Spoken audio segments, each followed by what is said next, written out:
Hey there, today we're diving into the world of finance and investing, specifically how to start investing in the stock market as a beginner. We'll be keeping it professional and providing a tutorial that's easy to understand, so let's get started. First things first, let's talk about the basics of the stock market. The stock market is a place where investors buy and sell shares of companies. When you buy a share, you're essentially becoming a part owner of that company.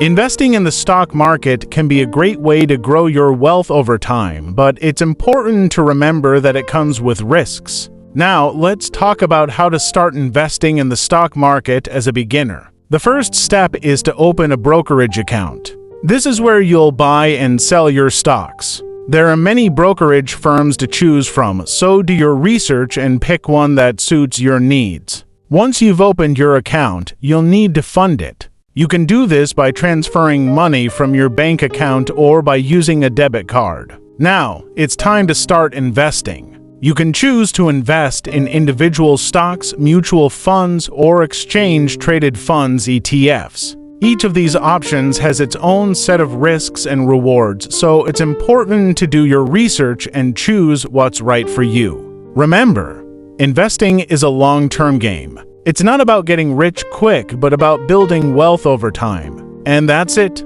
folks. You're now on your way to becoming a savvy stock market investor. If you found this tutorial helpful, please give it a thumbs up and don't forget to follow and subscribe for more tech and finance tips. Thanks for watching and happy investing.